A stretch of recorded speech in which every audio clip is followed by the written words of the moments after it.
Olly James, welcome to the show.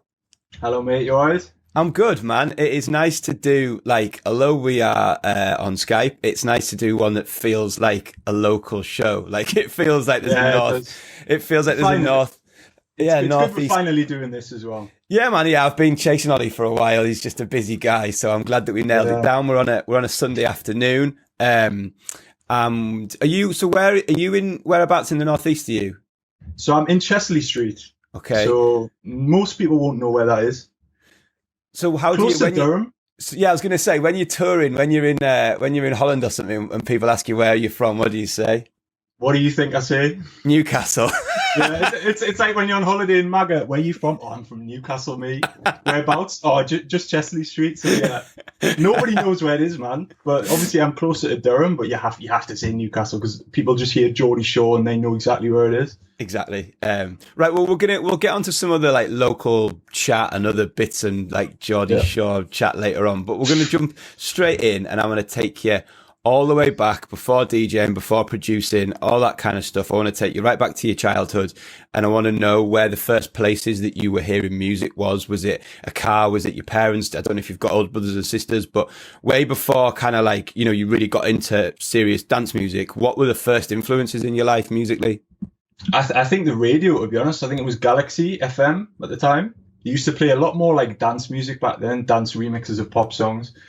So I used to like them. And then obviously went through that phase where I'd listen to 50 Cent and Eminem and all that. I even bought a CD, Michael Jackson CD, for some reason when I was quite young.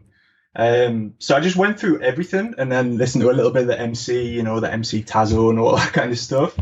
And then it just progressed, man. I didn't really fall in love with EDM until I was 18 in a club called the Riverside.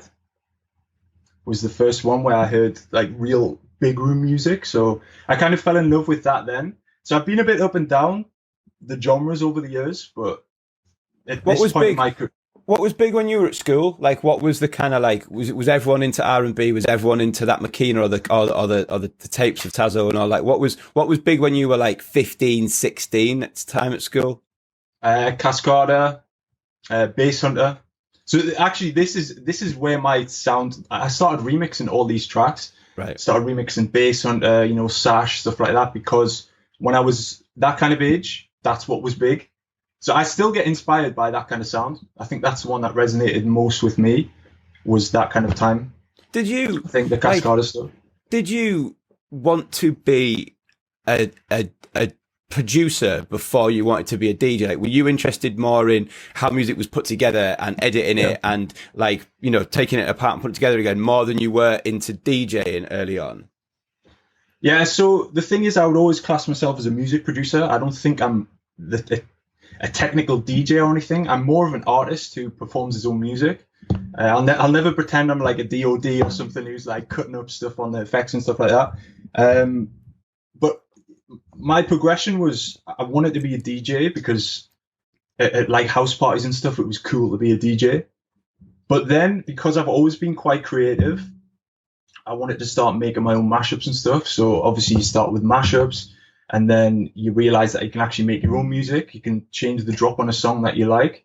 So I started doing that and just progressed from there. But I think when you like a music style, naturally you start looking for more unreleased stuff. And suddenly you've got loads more music than your mate. So suddenly I want to be a DJ because I want to start playing all this unreleased stuff. And then I started to realize I can actually put two songs together and make something new. And that's kind of where I started. So what first bit of software did you choose? Because I think it is super daunting to someone if they're listening to this, and we'll get into your mentoring and all the stuff that you do online, because I think that's super interesting. But if someone's listening to this and they just never have opened anything up, they just never have looked at any kind of DAW or anything, what were the first steps that you took? What was the first bit of software you got? So for me, it was FL Studio, because my friend gave me a CD with FL Studio on it. It's highly illegal, but me and FL Studio are good friends now. They discovered that I was using their software and actually hooked me up with it. So that worked out well. But I did use his disc, and honestly, man, because I'm so bad with technology, it doesn't matter. Even with VSTs and stuff, I really struggle because I'm not a technological person. It took me a long time. I was spending years just making noises and noises in FL Studio, not really music. But yeah, over time, I discovered YouTube and I started getting onto like tutorials and stuff. And I started downloading a lot of project files. You can take a project file, change it a little bit, and then suddenly you've got a new song kind of thing. So it's not really the best way to start out, but because I wasn't technologically great, I just had to get used to the actual software first, and just mess around with it. But I think nowadays I think you can pick it up within 5 to 6 months. I think if you just watch a few YouTube tutorials, download a few projects, because everybody's doing that now, especially during Corona. You know, like DJs want to earn more income. They want to share different things with you and stuff. So it's the perfect time to start now, I think. You've got so many resources to use. Are you still using FL Studio now? I am, yeah. No, I don't mean that in a bad way at all. It's just interesting. It does have such a bad like rap, doesn't it? FL Studio, because like I always thought it was a bit like a kid's version of Ableton. That's the way I saw it. Okay. Because it's such an easy user interface. It does look a bit more on the playful side, I would say. You know, Ableton and stuff like that looks quite serious. But as I said before, I'm more a creative guy than I am a technical guy. So for me, I don't think I'm ever going to change. I know you can do better stuff than FL Studio and certain things like Ableton, but I certainly don't think it's and I didn't mean it as a derogatory sense in it at all. Yeah. I think there's a lot to be said for that. I mean, we could get into this like quite a lot, but there's definitely a lot to be said for something that's really easy that you get to create on. Like there's always somebody, you know, and I don't think this applies to you, but there's always somebody who can take your idea and make it sound better. It's the idea in the first place, which is kind of the important thing.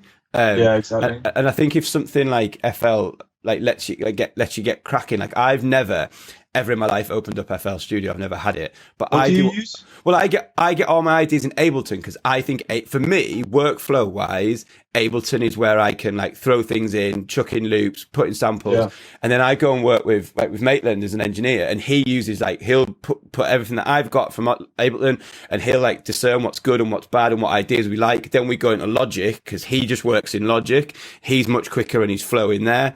And then when we're sort of finished and done, the track's done, he'll then master it in Pro Tools. But I don't think, but I don't think, steps. But I don't think that's like, it sounds overly complicated, but the idea is the most important thing. Like you can't start on Pro Tools if you haven't got an idea for a track, if you haven't got a concept or a sound. But I thought it was really interesting, like you said at the start, about you just spent years creating noises. Like, and you were kind of like saying that as a throwaway comment, but I think that's really interesting because what you were really doing was learning. You were really spending years learning how to use FL Studio and learning how all the functions worked and how all the plugins worked or whatever. So when you then got to the idea of having the ideas, you had the ideas, and I think it's really interesting as well because people come at things from so many different ways. Like, so you've got someone like, he's on fire now. People would have known him as Michael Woods previously. Someone like Michael Woods is like a classically trained musician, you know, grew up like being a pianist and everything else. And then he applied those skills to production. Then even someone like Avicii, obviously, someone that was well known for using FL Studio, you know, would tell everyone, and you can watch all these videos. He drew all his notes in, really, didn't he? Like, always drew his melodies in. And I think it's interesting again that you say and you class yourself as an artist who plays his own music. A lot of people, like you mentioned about lockdown, are DJs like me who want to then learn to produce because they need tracks to get gigs. And a lot of these people, me included, I don't have music theory. I've learnt bits along the way, but I certainly was never musically trained. Where did your musical theory come from? Because you write wicked like riffs and where did that come from? Thanks, mate. You know, I love them, and when I watch your videos, it's not music, you know, like it was music that I played at one point. It's not really music that I play now, but I appreciate anything from drum and bass to big room to, you know what I mean, to deep house or anything. Like, where did your musicality come from? So, this is the thing. Like, nobody in my family has ever been involved with music, and I bless them. I always bring this up because I think, you know, I look at people like Zed, And it kind of puts me off a little bit because obviously one day I actually have an alias where I write softer stuff. We'll go into that later on. But I think with Zed, like I look at him and all the instruments he plays, his parents are like classically trained. And it does put me off a little bit. It makes me think I'm never going to get that top 40 UK hit, which is like pretty much at the top of my tree. That's my main goal. So it puts me off a little bit. But with the kind of music I'm making in like the harder dance, like big room kind of sound, what I would do is just download MIDI files, man. I would download MIDI files and learn them and just see, because eventually, to me, it's not really about the notes.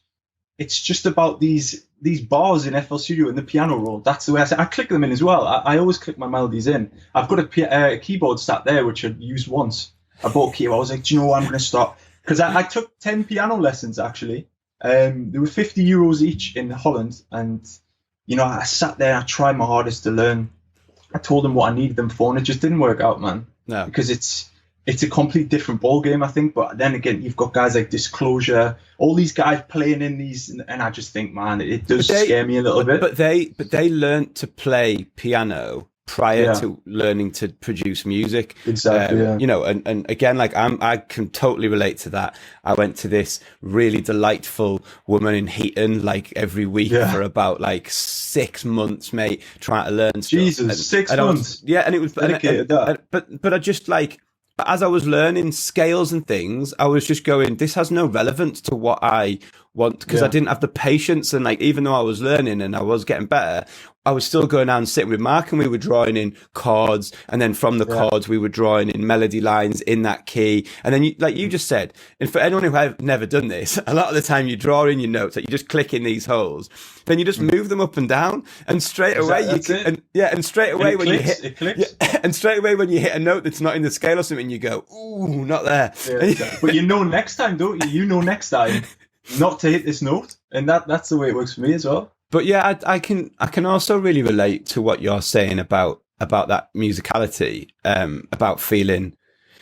Well, I'm talking for myself now, not you, but like there's a guy, shout out to Lefti, who did a podcast about a month ago. We've now started working on a track together, and he's like, you know, I sent something over to him, and he's like, oh yeah, great, I'll play some guitar, then I'll do some, and I was like, God, man, like I wish I could do that. And I know what you mean about Zed, and I know what you mean about those musicians, and there is a kind of a, not a clash, but there's definitely a melting pot within the dance music world of musicians, like people like Zed and stuff, who have then learned electronic music, and electronic artists who are using musicality to get their ideas out. But yeah, I do think it's really interesting. So let's go back then. So you're starting to make.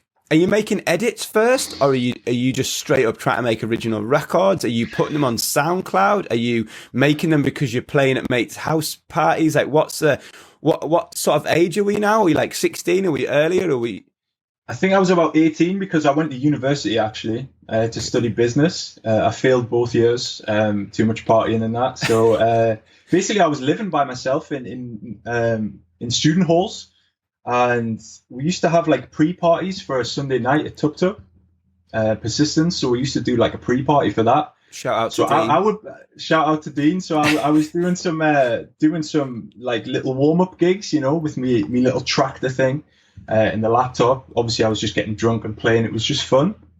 But then, like on my spare time, which was pretty much all the time because I wouldn't go to lectures, I would be like trying to remake mashups but live. So I'd play this like Maroon 5 song, and then I'd slowly be mixing in this EDM track, and I would put those on SoundCloud. I think it was a little bit more lenient back then, copyright-wise, so I started to get quite a lot of followers. And when you've got 9K followers on SoundCloud, you're a big name. So I was then starting to work with guys who were more advanced than me on actual original music, because they'd see my followers, they'd see this guy's quite big, and that's how I'd kind of progress my originals. So a lot of my first tracks on Beatport and stuff are all collabs where I did very minimal work. I put my hands up. And even my first big break, I would say, would be my track on Hardwell's label, the first one. Obviously, I've released a lot on there since, so it's been a great relationship with them. But the first one, it was me and two other guys in the collaboration, and they did most of the work. I did quite minimal, but I had the big following from all these unofficial mashups and bootlegs and stuff. So that kind of elevated me to a position where I could get a release on one of my favorite labels, one of my big goals. And then from there, as I got better, I had this good relationship with the guys at Revealed, and that's how I kind of progressed on that label. So it was a bit of everything, I would say, but mashups were the key for me, I would say, definitely. And getting guys... No, go on, man. I was going to say, like, getting guys in the town scene, the Newcastle scene, Bare Essentials and stuff, that they would, like, play my mashups out. And then eventually they'd start playing my, like, original tracks, because Big Room and EDM was quite big then. So obviously that helped as well. But it was a bit of everything, really. But you weren't at this point really chasing, I mean, I'm very aware of the gigs that you do, but like at this point you weren't chasing gigs. At this point you were chasing records. At this point you were like making mashups. Yeah. Were you trying to get gigs, or were you not really even that interested at that point? I don't think so, you know. I think it was just about being cool, you know. I wanted to be the guy at the house party. I want to be the one to get all the girls, you know, spinning all these like EDM songs in the house party. That's what I wanted. But yeah, when I think back, like, when did I really want to start DJing? I didn't really want to start DJing until about 2 years ago, and I've actually been DJing for 4 years. So I had 2 years where I just hated it. And so what was that? What was that first gig? I mean, I'm really interested in the Reveal thing. We're going to come back to that. But what was that first gig where you were sort of legitimately booked because of your musical presence, because of the releases and the mashups that you were doing? What was that first gig? See, the first gig I did was in Scotland at a small, like, it looked like a working men's club. But I got paid like in cash for that. And I remember just when I did, I felt like the boss, man. I felt so good about myself. But the thing is, I think I'd had the Revealed release by then. I think after that, this booking came, and it was an independent guy. He gave me my first show. Shout out to Jack Diamond, he's called. And he was booking like smaller artists, and I went and played there, and I was just shaking, man.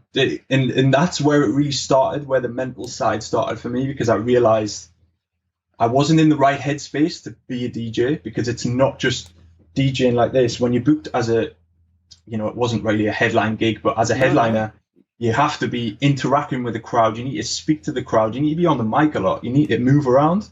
But all I did was I got so drunk and just played music and just looked at the decks. And there was a lot of shows after that which went the same kind of way. I think that's really interesting, and it's really credit to you for that honesty, because it is interesting that you, for me, it's interesting for me because you were a producer who then led to getting DJ bookings. And, you know, whereas I spent like, you know, years DJing before I even tried to make any kind of music really on my own, or with other people. So, and I still get nervous going to do like you say, a proper gig like that, like where you've been booked and my name's on the flyer, and I'm there, like, you know, Electric Playground. I know you've played Electric Playground. I was from Belfast. Shout out to the lads there. And I would still get nervous at that point, having been a DJ for 10 years and done serious amounts of hours behind the decks. But suddenly when you know that someone potentially is paying to see you because your name's on the flyer, and you know, I think that's really interesting. And how did it's like you? A different ballgame, really. Yeah, I mean, how did you? We're gonna come back to the music, like I say, but how did you deal with that? Did you go and speak to anyone else? Did you get any advice? Did you watch videos, or did you just did it come with time, or like what's that progression of you going from feeling quite uncomfortable to now feeling pre-pandemic very comfortable about going and headlining? I'll be completely honest with you here. I don't like hiding stuff. I'm always honest with people, because my journey has been a mad one. It really has, because I had to force myself to become the person that I always wanted to be this person, not shy, outgoing, you know. But around that time, I was just so shy, man. Like there was, and because I made a remix of Ecuador by Sash. Yeah. And I chucked it on SoundCloud. Hardwell played it. It got like 40,000 plays in a week. Yeah. And then Sash DM'd me saying, "Yo, you can't just remix someone else's song. Who gave you permission?" I said, "Look, it's a bootleg, man." And then suddenly he came back and said, "Actually, my team think it's amazing." And then I got an email from Spinnin saying they were going to release it on their main label. And I was like, "What?" Like, it was just a lucky thing. It was a lucky break, man. It was a lucky break, but I'd made so many bootlegs and remixes just for the fun of it, because I loved those old school like trancey songs. Of course. But after that release came out, I was collabing with bigger names. I was getting more releases, became easier because I had more of a fan base. Yeah. And then the bookings came in, and we're talking like big real life bookings, you know, like these big clubs, you know, top 100 world clubs and stuff like that. And I remember there was a board here in this little room, and I used to write down my shows. So Ireland the 21st, and I would have Switzerland the 28th, and I would just fill my board full of stuff. And I used to dread that date coming around. I hated going to the airport. Because I respect the club so much for giving me that chance, but mentally I just wasn't there, man. Because I was chucked into this deep end of like, now you've got to start DJing in front of a crowd. But I was the guy who sat on a laptop 8 hours a day and made music. So the way I did it, you know, I went and saw a therapist in Holland to try and get me over my stage fright. I don't think it worked as much. I think the only way that I got through it was by maturing.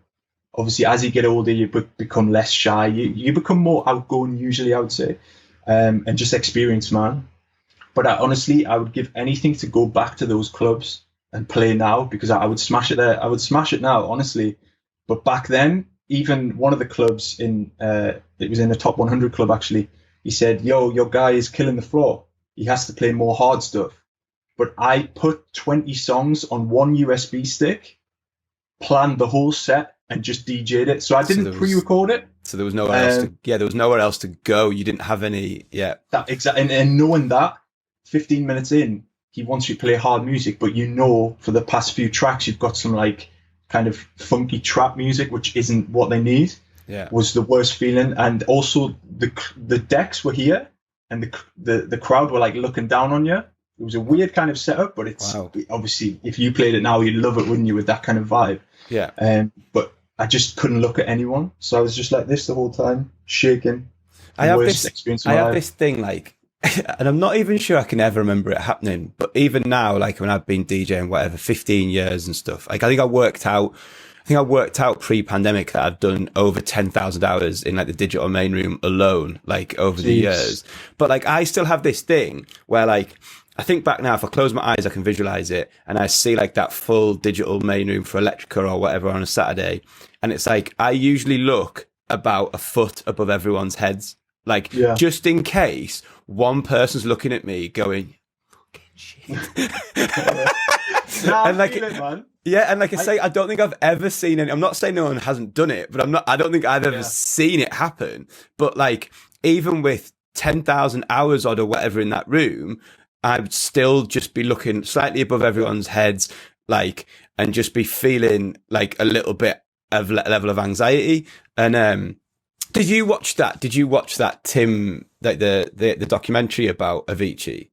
Yeah, I did. Yeah, because I think it's a lot of the things that you were just saying there really resonated with me about watching that. About being a relatively shy young man who was, you know, into being on his laptop and making music, and then suddenly is being thrust into this world of performing in front of people, which it's so much more is performing, and especially in that huge EDM surge that there was, than it used to be. Like, you know, DJing 20 years ago, a lot of the time you were in a very dark room in a corner, like, you know, and that was the deal. Whereas, you know, Avicii and, you know, yourself to an extent still were like thrust into these stages, which are lit and have huge video walls above and below them.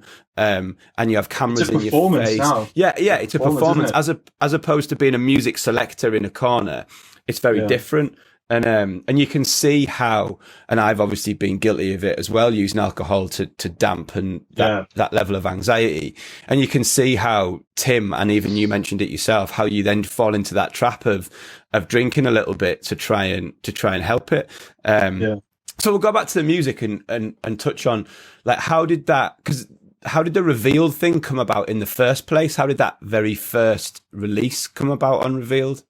So the thing is, I'm pretty sure I was making like still mashups of bootlegs and stuff. And I think I got something played on Hardwell on Air first, which was his radio show. And I think it's still very big now, but at the time, it this was radio insane. show was massive. If you, So how did you've you had get your that? tracks played as well, right? Yeah. So how did you get it played? How did you? I mean, what I'm trying to get at here for anyone who's listening who isn't me or you, and he's going like, how does this happen? How do you even get music to Harbour on Air? Like, so how did you go about it? Did you find an email? Did you have a mate of someone? Like, how did you get that very first track that was played on Harbour on Air? How did it get there? How did it happen?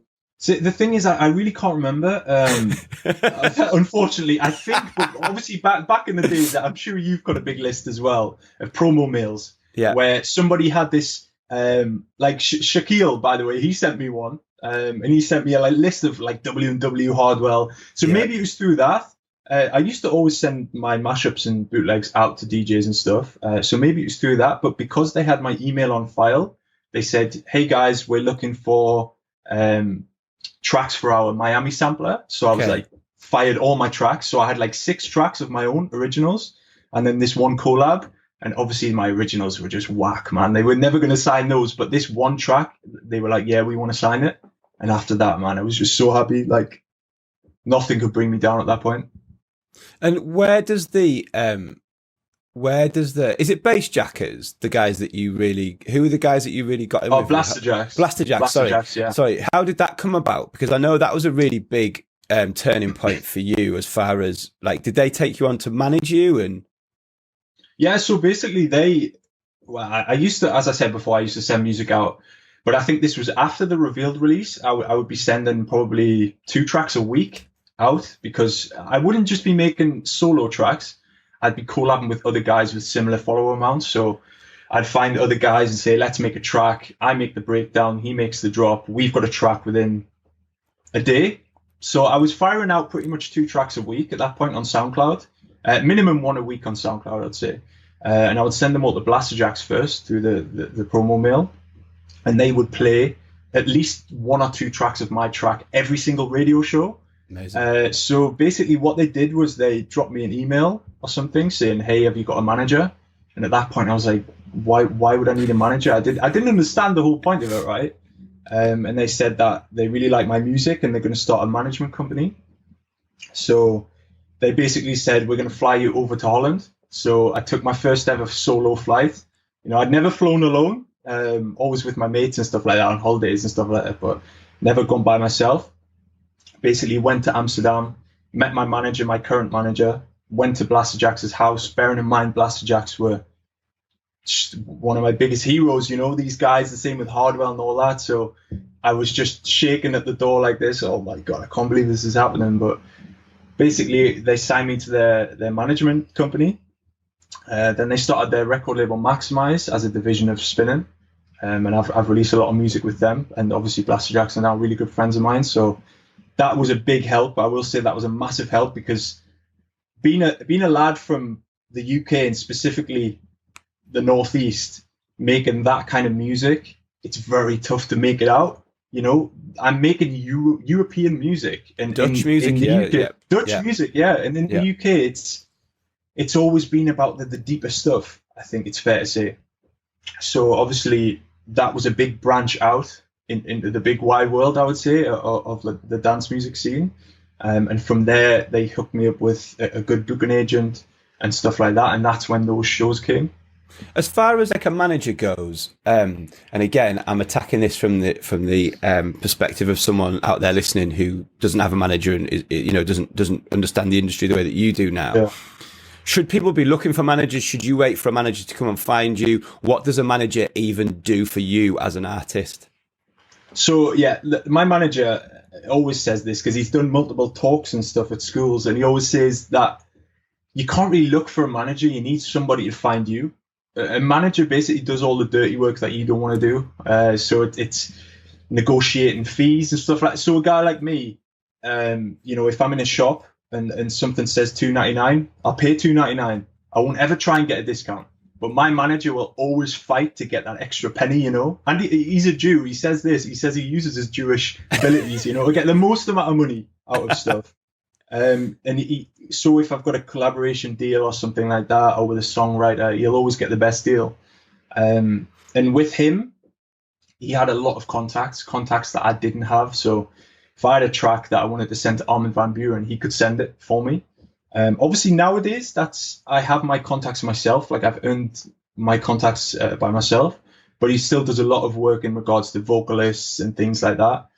But I think you need somebody to find you, because you need somebody who's super passionate about your music. You don't want to find a guy like your best mate. Oh, will you manage me? Because they're not going to put all that effort into you. So you need somebody to find you. But in this day and age, I don't think you need a manager. I don't think it's vital, basically.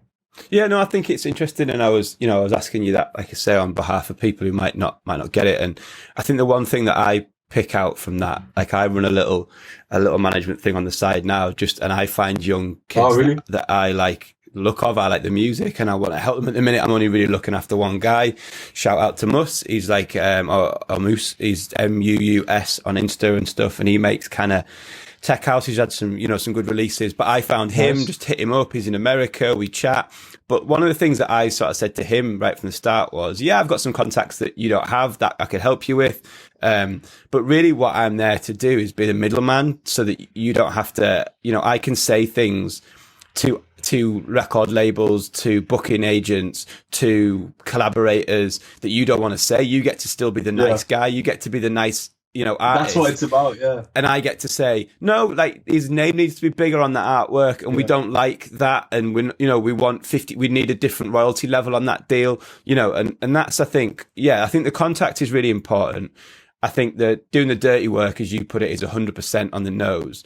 And then the other thing I think is like the one thing that I think is important for people to understand, and I'd be interested in your opinion on it. But for my opinion, a manager's not going to do any. You've still got to provide the manager with music, content, a brand, an artist. The management, don't think that if you get a manager, they're suddenly going to start doing all this work for you. Like you've got to still produce the music. You've still got to produce the artwork, and not the artwork, sorry, but like the brand and the images and the content and all the stuff that you do. So I think that's interesting. So how many records do you think you were putting out before you started to get these bookings coming in? Like, or did that first revealed record, did that change everything? Did the phone start to ring after that, or was it more a little bit down the line when you signed up to this management agency? I would say, like, before the revealed release, I was putting out at least 1 or 2 tracks a week on SoundCloud. And it's the same with anything, man. If you want to be a successful Twitch streamer, YouTuber, content, the more you post, the more followers you will get. Because if you post once a week, like I do on YouTube, I post once a week, but I've found this community that accepts my routine. But when you're trying to find a fan base, you need to be posting every single day. If it's YouTube, for example, you'll see those YouTubers are the most successful. So I was putting 1 or 2 tracks a week. And obviously you're going to get people follow you. People know that if they come back next week, they're going to find a brand new song. Obviously the content has to be good. You can't just put noise up there and just expect people to follow you. But I started to get this good a notoriety, I would say, on SoundCloud as being like a SoundCloud DJ. And at the time, that was a good step. It was like the first step on the ladder. And from there, the revealed release came. And then I think the Ecuador one was the big one, the spinning release. That was the one that really turned it around, I think. Obviously, it was a lucky break, but it ended up putting me in this. I always see it as a ladder. You've got like certain steps, and it put me a full step up, and suddenly I was in the scene. I was at the bottom of the scene, but I was in the scene. And that's when those shows started to come in, because they saw the track doing well on Spotify and things like that, and it got good support. Beatport was massive, for EDM at the time. Yeah. And that's where all these shows came in, and unfortunately I just didn't perform the best at them. But over time, I got better and better. Yeah, I mean, do you think, and if you don't want to really talk about it anymore, that's fair enough. But I mean, I certainly never heard anything that was negative about you. Do you think they were? Do you think that people didn't book you again because of that first performance, or is it just you being that your own harshest critic kind of thing? Because there's time, or do you have a feeling that like that one club, for example, might not have booked you again because you couldn't go harder, or was that you just being really hard on yourself? Yeah, the thing is, obviously, at the time, I was a lot more hard on myself than I am now. Obviously, I had those mental issues, I would say. I'd always put myself down. One bad mix, I would put myself down. Now, one bad mix, I just laugh and speak on the mic, and everyone starts laughing with me. So I would say even my manager, used to come to my shows and stuff, and he would say, "You did really well there," and I would just be like, "I don't believe you, but I know for a fact I did well enough." But with that one in Switzerland, I knew that I'd done a bad job because of what he said to my manager, and I haven't been booked to Switzerland since. I don't know if it's connected. I think it's quite hard to get rebooked in my kind of scene. I think it's more about the friendships, relationships you have with the clubs. Yeah. So there's some places I've been booked back to, I get on well with the owners and stuff like that. But I think a lot of the times in the beginning, my performance would have put some club owners up, but some of them would have just been like, we'll give them another try. But I think they just wanted to give a new DJ every week. That was the thing at the time. Yeah, of course. But now I make sure to put in a good performance, How have you found being like you say English or British in quite a Dutch dominated scene? Have you made any efforts to learn to speak Dutch? Do you think it's held you back, or do you think it's interesting because you are like a break from the norm? So I always used to think it was a little bit unfortunate because, the guys in Holland start producing when they're 12, 11 years old. And I didn't discover music until I was 18. So I feel like I was held back a little bit, but obviously it just meant I had to work a little bit harder and faster to catch up. I think because I've been going to Holland pretty much once a month for 4 or 5 years, I would say 4 years maybe. So even if I didn't have a show, like now I would probably be in Holland with my manager. Like I would stay at his house. I've got lots of good friends over there, contacts. So yeah, it's been a big help me being able to get over there. I think if you are a guy in the UK, it's not impossible to still make it big. You look at guys like Bennikkis, like this guy, he's an absolute legend, man. He's just took himself and put himself to the top. He hasn't needed any other he's just literally put himself to the top of the tree. I respect that so much. So I think it's good to see guys like him. How do you think Bennikkis did it? This isn't a trick question, by the way, or anything. This isn't like I'm just asking you because I'm interested, and I'm sure other people would be. How do you think Bennikkis did that from the outside? So I want to ask him this. I want to ask him the actual way. But I think honestly, he shows his personality on Instagram a lot. Yeah. And I think the big thing now, because back in the days, you would get a booking right for a big club by having a track on spinning. I'm sure like this one, I can see Halo. That was a big track. I'm sure you got interest from that one track, Yeah. You get a Beatport number one. The club owners can promote this. He's got a Beatport number one. Yeah. Just the same with the DJ mag. So I think nowadays it's more about the person. The club owners want a guy to come in that they can sit and have a laugh with, have a drink with, have a catch up. So yeah, exactly, man. that kind of the personality.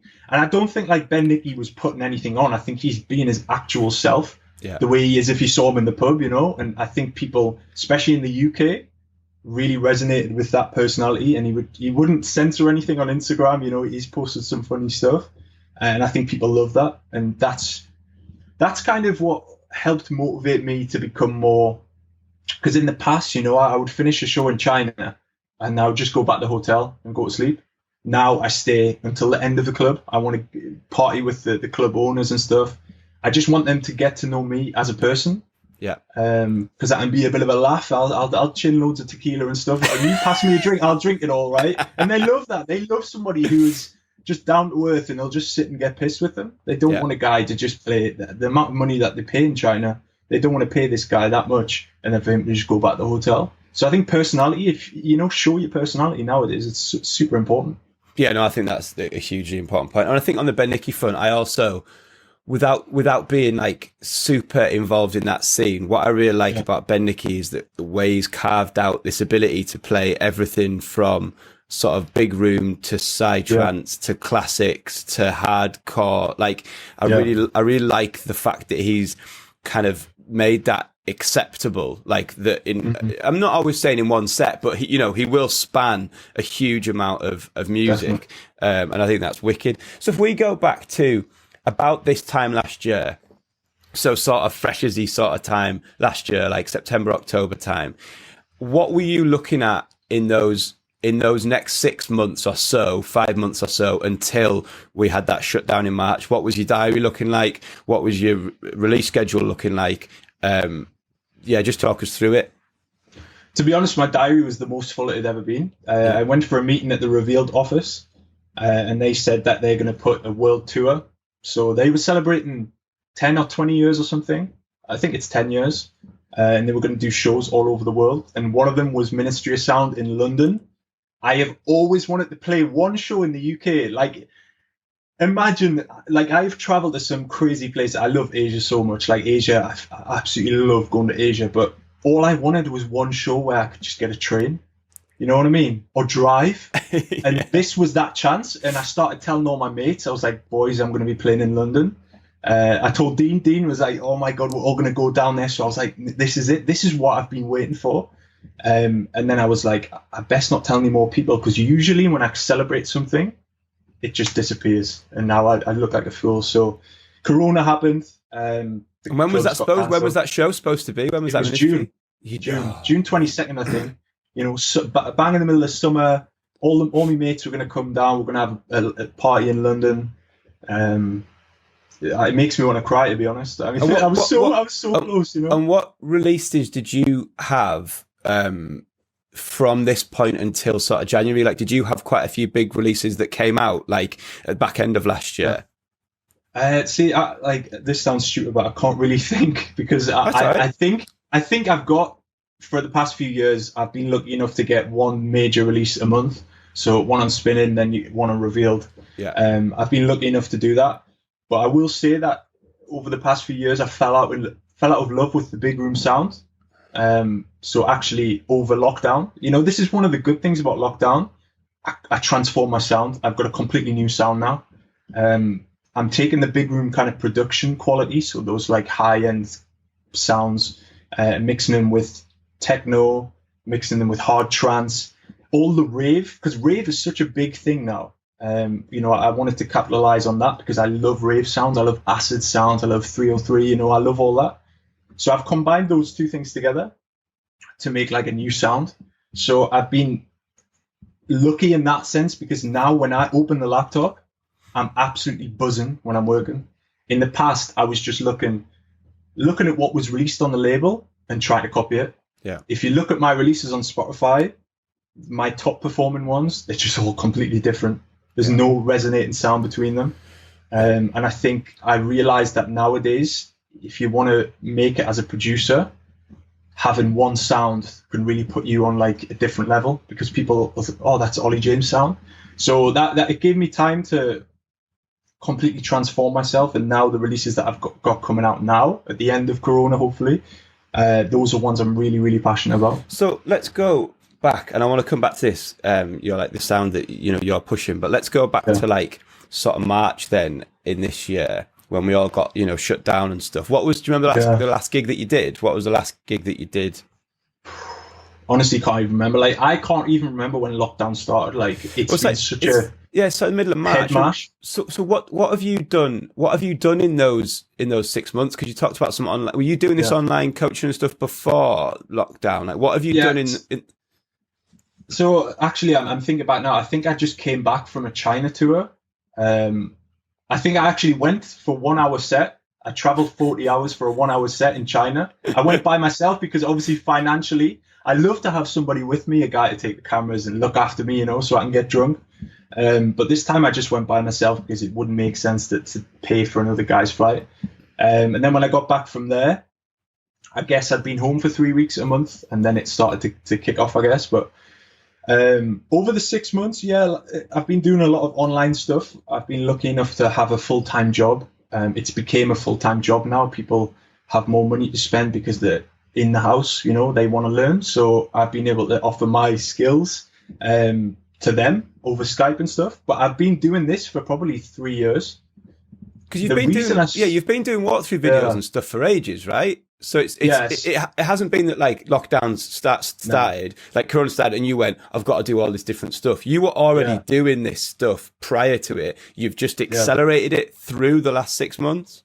Yeah. So obviously it's something that a lot of guys are trying now, because obviously being a DJ isn't viable, is it? So apparently, according to the government, so everybody's trying, and I hope everyone is okay and doing well, because we shouldn't be left behind like this. But for me, obviously, I did already start 8 years ago, so it was easier for me to just improve the business side of it rather than start from scratch. So how do you run it? Like, how do you run it out of interest? Like, do you run it as a Patreon? Is it a website with a paywall? Is it just literally one-to-one and people pay you over PayPal? How does the business model work? Not like, how much do you earn, but how does the actual business model work?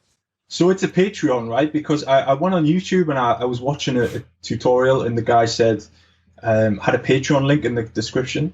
I clicked on it, and it says like you can join for $5, but he would give you kicks and claps and snares or something from his spinning release.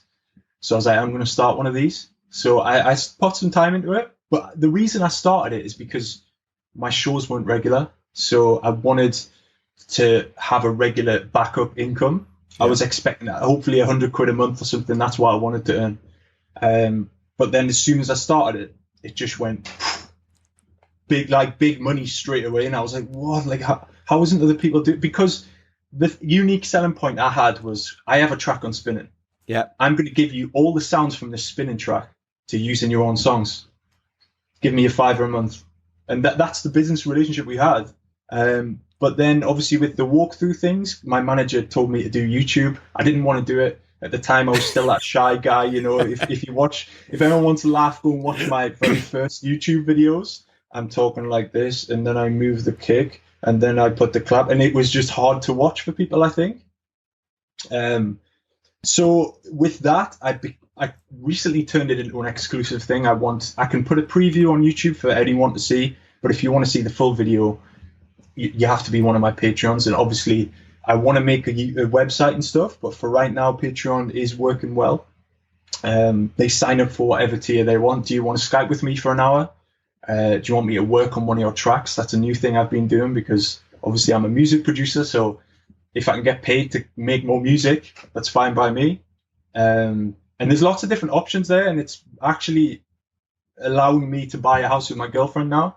Amazing, in the past, obviously look at this lovely studio. This is in my parents' house. God bless them, allowing me to stay there. Because it's hard being a musician, right? It's hard to even get a house as a musician. It's tough. You have to be supported by your parents and stuff. So Patreon's been a blessing, man. It's a lot of work now.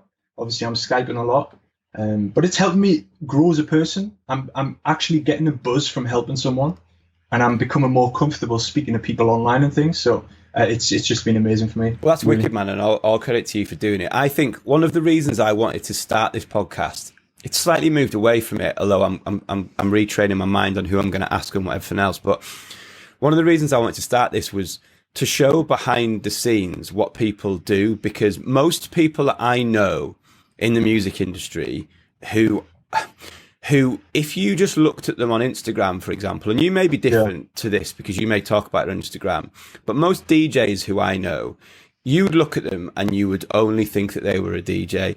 But behind the scenes, behind Instagram, these guys are doing all sorts, whether like Maitland, they're an engineer for all other people, whether they're also a videographer like Ben Rainey in the background doing, club stuff and the rest of it, whether they run a management company, whether they run a Patreon, whether they're doing walkthroughs, whether they could, Scott Diaz, who's on the last episode, create sample packs. And it's like all these layers of the industry exist, but not everyone knows about them. So I say, all credit to you, man. And I think that Patreon thing is is just such a wicked idea. So tell us, I want to go back to a little bit about you creating your own, what are you calling the Olly James sound? So, all right. It's gonna take off one day, I believe. I've got all my Patreon. So I've got like a community now of 170 people, right? It's amazing. And honestly, like they're all my friends. We talk every day. And those guys are now making this sound. I've sent a couple of this new style out to W&W, and they love it. Yes. They want to release it on their label, which was when I was making the sound, I was like, I want it to be on their label because their sound is rave culture. I'm calling mine, drum roll, Rave Room. It's big room, mixed with the rave elements. It's a little bit cheesy, but the sound itself is quite cheesy. I think the Eurodance thing is the cheesiness that I've always been a part of, so I want to keep that, you know, this kind of stuff. I want to keep that vibe. But I want to bring in darker, more cool elements, you know, the techno kicks, stuff like that. Because as I'm getting older, man, I'm appreciating techno more. I remember back in the days, I'd be like, oh, I hate techno. I just want to hear this boom, boom, this stuff. But now I'm loving techno. I love hard trance. So I'm taking all those elements, combining it with this, and it's not a new sound, right? I'm using old school sounds, like even an acid shot here and there just brings that nostalgic feel. But all music is secular, man. Like, for anyone to say, I mean, there hasn't been a fucking musical instrument invented since the synth. Do you know what I mean? Like, you know, so when you say I'm using old sounds, absolutely everybody is regurgitating, you know, so much stuff. And everyone, you know, even going right back to the start of the conversation, when you were saying, oh, well, I used to download a MIDI pack, or I would download a project and I would start. Like, I mean, we do that. I mean, like, every day when I go to the studio, and, you know, my ideas all come from something else. Like, pretty much every track that I make is an amalgamation of things that I've taken from 3 or 4 other tracks that I've liked. And like, oh, I like that loop and I like that vocal. And even when, for people that don't work with vocalists, by the way, a lot of the time you give vocalists reference tracks and say, you know, I like this kind of vocal. I like the theme could be about this, but I want it to sort of have a rhythm like that. Like most of the time, you're always taking inspiration from things. So yeah, I think Rave Room's a wicked name, and I think it's a wicked concept, man.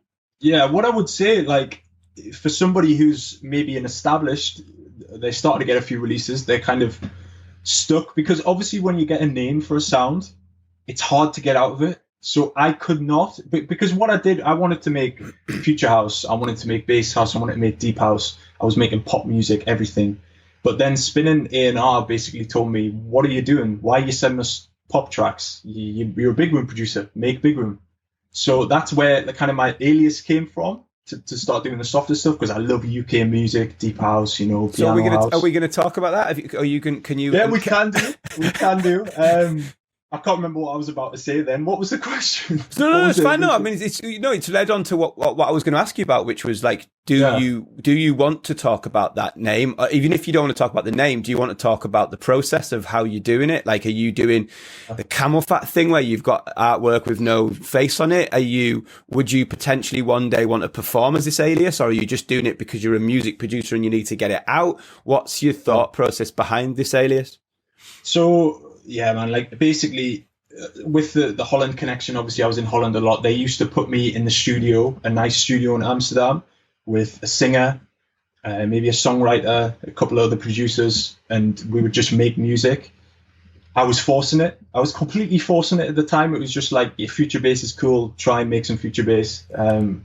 So I had all this music and I couldn't realistically release it. Like, I can't release it a rave banger one day and then next week release it. I'm not David Guetta, you know. The top guys can get away with it. If you're an up and coming guy, you just can't. Even Guetta tried to bring Jack back into the play. You know? Yeah, exactly. Like, he's even got his old alias back. But obviously, I listen to the radio now, and it's quite EDM influenced. You know, the Joel Corey stuff, the Medusa stuff, and being in the UK every day, I want to make that stuff as well because I love listening to it. So one day I would love to be playing as Olly James and also as this new name. It took a while to find a name. Took us weeks and months trying to find something because I needed to get a logo done.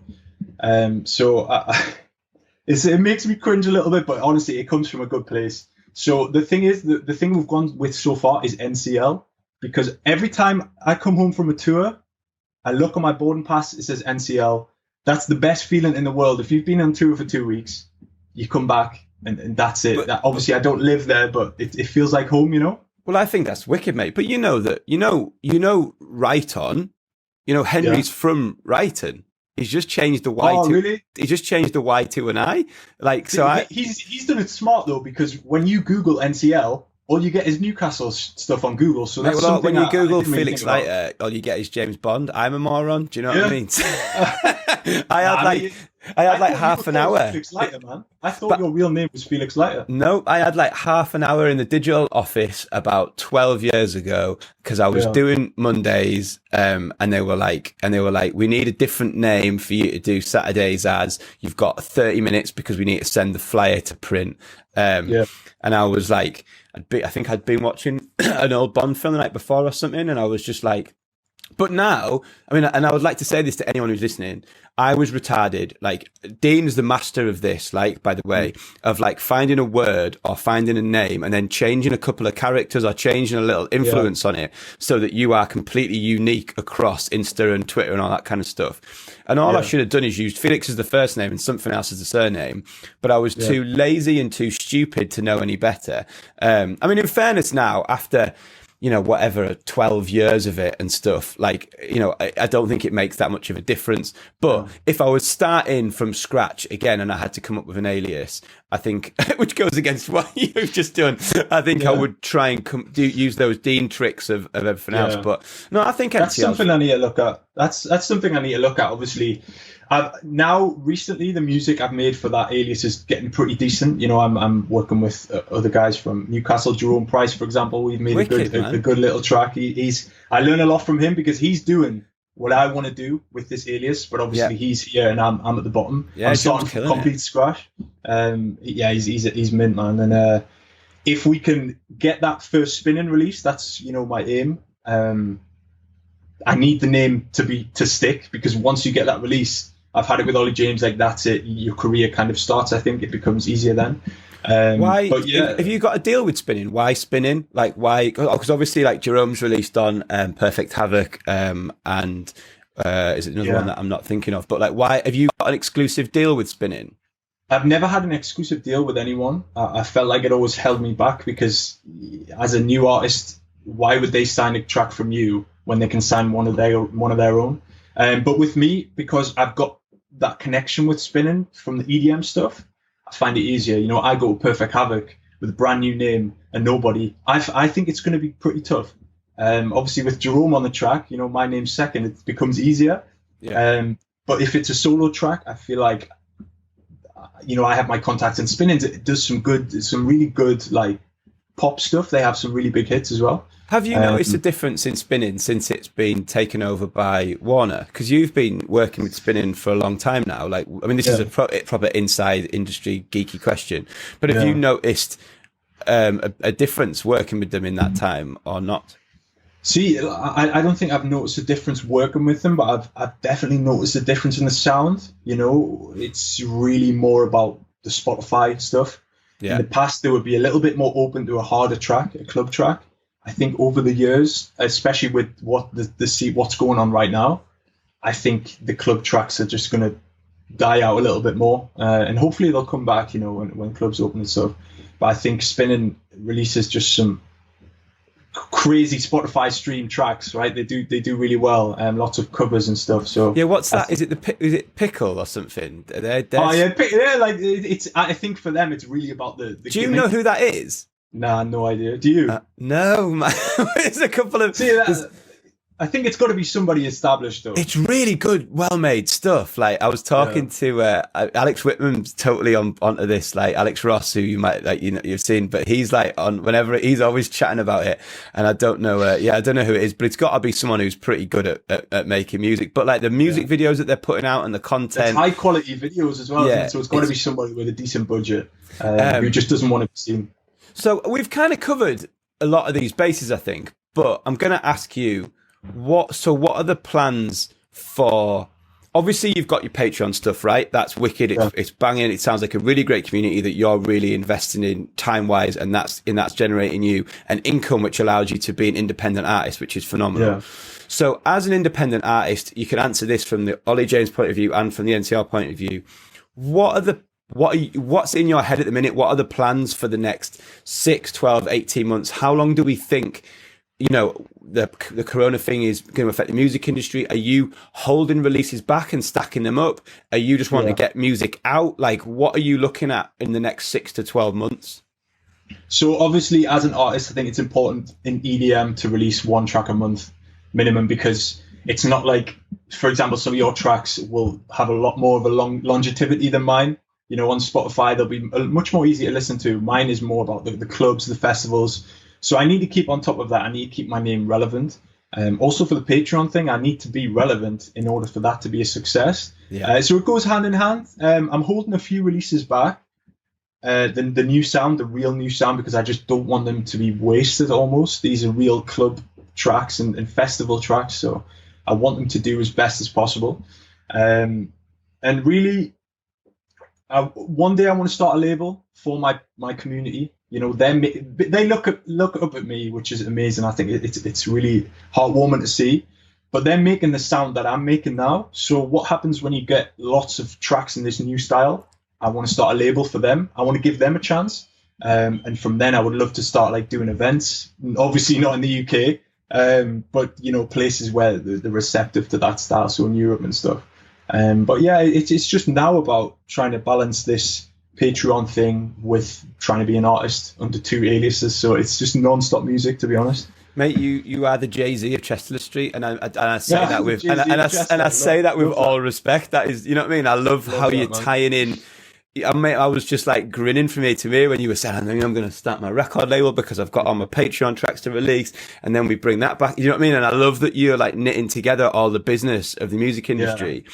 And I think that it's so important that people hear this stuff, because some people could just think that you are just Olly James who just flies around the world and plays records. Yeah. And like, I think to be successful like you've been in this industry, you've got to be a businessman. Like, you've got to understand how to tie all these things together and bring them all around. It's not just about, you know, getting a photo of you and a bottle. I'm not saying this is you, by the way, but I mean, it's not just about a selfie of you and a bottle of Patron in a VIP, you know. That is me, though. That is me. I love a bit of that, to be fair. Yes, I mean, we all do. Right, okay, I'm going to start to wrap it up. There's three things that we're going to do to wrap up the podcast. The first one is a quick fire round. So it doesn't have to be a one-word answer, but a relatively, you know, a sentence or two or something. Name a DJ that you would really rather not play after at a club or a festival. If you saw, you know, if the agent sent you through the email and you saw the lineup and you saw the hours, who is the someone that you would just be like, oh, fuck? See, there's a lot of obvious ones, but I'm going to say Bennikkis, because he plays so hard that I like to play hard stuff, especially in China, right? But I don't think I can go harder than what he plays. I think I would just be nowhere near his energy levels. So I think it's definitely got to be Ben. There was, I just don't know why it sprang to my mind here. There was a night I played Ministry, actually, and I think you said you were going to cry because you weren't playing. I cried the first time I was told I was going to play Ministry, because it had always been like a dream of mine. And I was like, but I remember playing the main room after Dennis Koyu. And he second last track he finished his second last track was one of mine, was IOU, and I was like, I was walking. Did you do something?